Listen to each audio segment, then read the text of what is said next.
only the men need better nutrition? Why are the women our second priority? When will we consider those women who give birth to the generations we are proud of? This is Sandeed from Team Harmony reporting from Lahore, Pakistan, a place with many untold stories.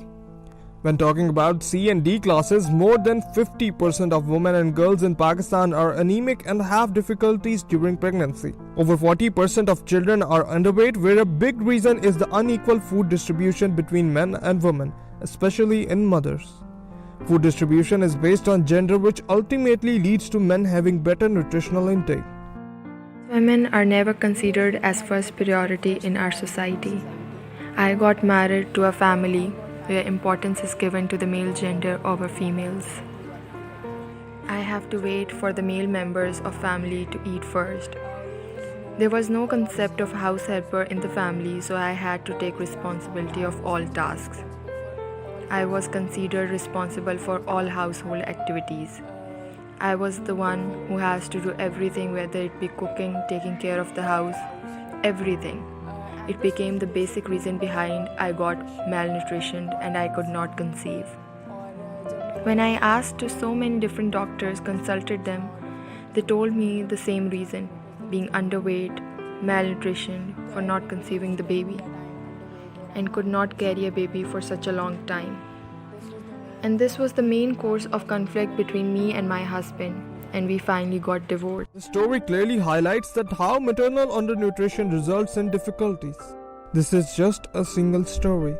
Consider the thousands of undernutrition women out there that are collectively a reason of 40% underweight children, where half of them are affected by stunting and nearly 9% of them wasted. Usually girls get to listen this that your brother needs more nutrition as he has to go out for work. You don't need that much of nutrition. How is it possible that God has created structure of both male and female the same, but one needs more nutrition than the other? We are running awareness campaigns in Punjab for this. In fact, there is a need to launch these campaigns throughout Pakistan. God's sake, it is my request to you all, being a mother, don't discriminate male and female. There is a dire need to look up to our policies in order to improve the nutritional status of women. The government of Pakistan and World Food Programme in 2018 launched an initiative allocating budget of 10 billion to improve the nutritional situation going on in the country. The worst form of gender inequality is that food distribution is now based on gender, which ultimately leads to men having better nutritional intake, rather than those women who are responsible for making up generations.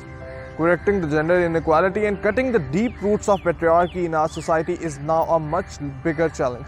Let us play our part in this regard and end the discrimination and save our generation.